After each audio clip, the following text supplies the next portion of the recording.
Assalamualaikum warahmatullahi wabarakatuh. Puji syukur marilah kita panjatkan kepada Allah Subhanahu wa taala yang telah memberi kita rahmat berupa kesehatan sehingga kita bisa berkumpul di sini. Tak lupa juga sholawat serta salam kepada junjungan kita Rasulullah Shallallahu alaihi wasallam. Pada hari ini saya yang bernama Efrida Ayu, NPM 2115005 sebagai moderator yang akan memandu hasil diskusi hari ini. Baiklah, di sini saya akan memperkenalkan rekan-rekan saya dari kelompok 3. Yang pertama saya sendiri yang bernama Efrida Ayu, NPM 2115005. Dan yang kedua ada Dandi Saldi Wayudi Tanjung, yang ketiga ada Irfan Syukri, yang keempat ada Yuni Repita Sariwaruhu, dan yang kelima adalah Priska. Baiklah, di sini teman saya yang bernama Dandi Saldi Wayudi Tanjung akan membacakan materi pertama. Kepada teman kami, saya persilakan. Assalamualaikum warahmatullahi wabarakatuh dan selamat pagi. Perkenalkan, nama saya Dandi Saldi Wayudi Tanjung dari kelas 2B Prodi Vocasional Informatika NPM 211-50027. Hakikat manusia adalah sebagai gagasan atau konsep yang mendasari manusia dan eksistensinya di dunia.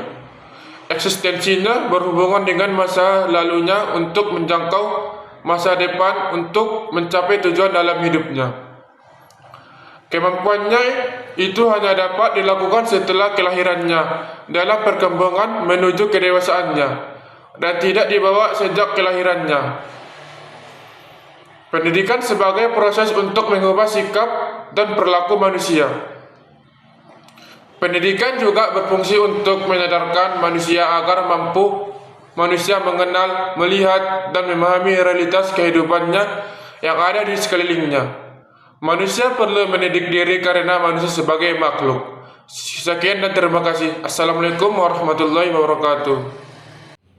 Assalamualaikum warahmatullahi wabarakatuh. Perkenalkan, nama saya Frida Ayu, NPM 2115005, Prodi Vocasional Informatika. Di sini saya akan menyambung presentasi dari teman saya yaitu Dandi Saldi Wayudi Tanjung.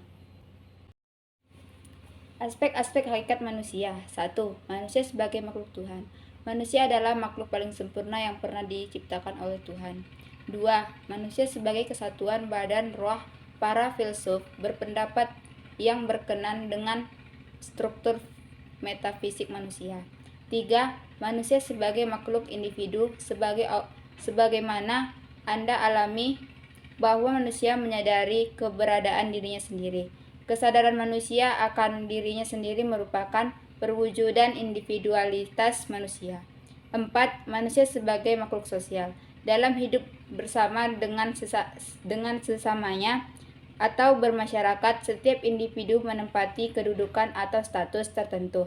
Di samping itu, setiap individu mempunyai dunia dan tujuan hidupnya masing-masing. Mereka yang mempunyai dunia bersama dan tujuan hidup bersama dengan sesamanya. 5. Manusia sebagai makhluk berbudaya.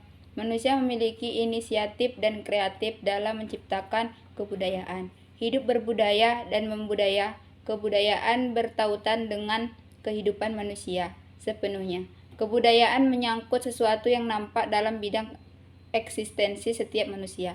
6. Manusia sebagai makhluk susila. Menurut Immanuel Kant, manusia memiliki aspek kesusilaan karena pada manusia terdapat rasio praktis yang memberikan perintah mutlak atau categorical imperative. 7. Manusia sebagai makhluk beragama. Aspek keberagamaan merupakan salah satu karakteristik esensial eksistensi manusia yang terungkap dalam bentuk pengakuan atau keyakinan akan kebenaran suatu agama yang diwujudkan dalam sikap dan perilaku. Mungkin cukup sekian yang bisa saya tambahin dari hasil presentasi kami. Sekian, wassalamualaikum warahmatullahi wabarakatuh. Assalamualaikum warahmatullahi wabarakatuh. Saya Irfan Syukri Siregar, NPM 2115004. Saya akan membacakan tugas dan fungsi manusia. 1. Manusia sebagai khalifah di bumi. Status manusia sebagai khalifah mengandung peran sebagai pengemban atau pelaksana fungsi penciptaan dan pertumbuhan serta perkembangan alam dengan segala isinya. ini tetap berlangsung secara berkesinambungan dan mencapai tujuan penciptaannya karena manusia memiliki kelebihan wawasan, intelektual, dan keterampilan. 2. Manusia sebagai makhluk pedagogik. Makhluk pedagogik adalah makhluk yang dilahirkan dengan membawa potensi untuk dapat dididik dan dapat mendidik. Manusia memiliki potensi yang dapat dididik, yang dapat mendidik sehingga mampu mengemban tugas kekhalifahannya di muka bumi. Ia dilengkapi dengan atrah berupa bentuk dan wadah yang dapat diisi dengan berbagai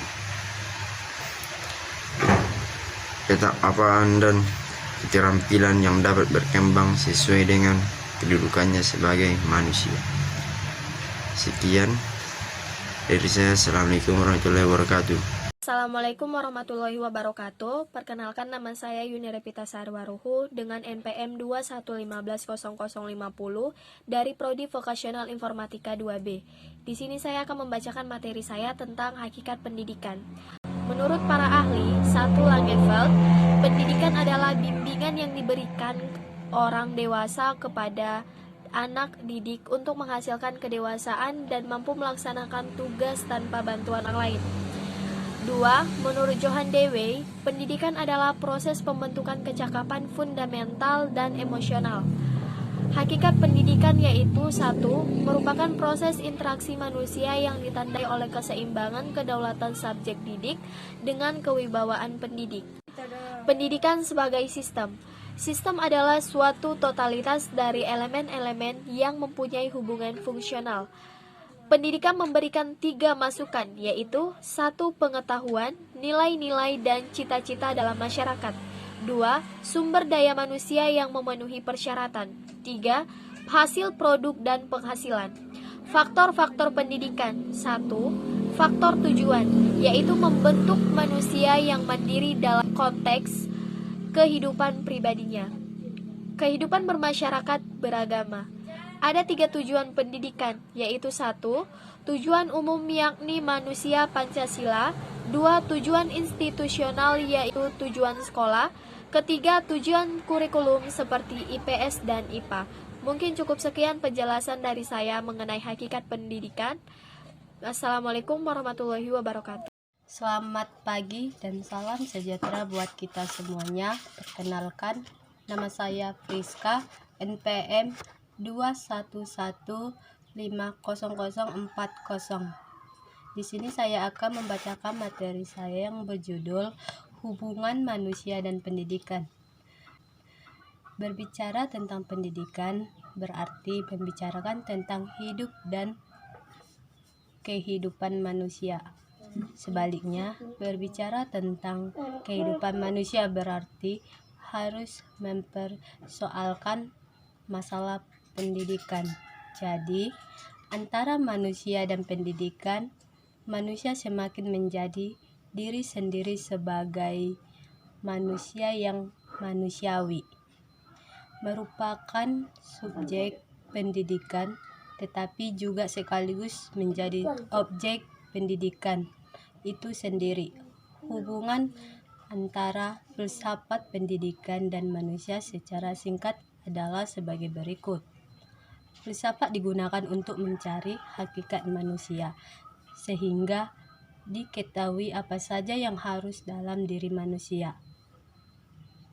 Hasil kajian dalam filsafat tersebut oleh pendidikan dikembangkan dan berdasarkan manusia.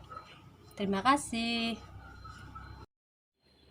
Terima kasih, kurang lebihnya kami mohon maaf. Mungkin cukup sekian akhir presentasi kami. Semoga bermanfaat bagi kita semua. Semoga apa yang disampaikan barusan adalah awal untuk kita menerjang badai kehidupan. Terima kasih. Wassalamualaikum warahmatullahi wabarakatuh.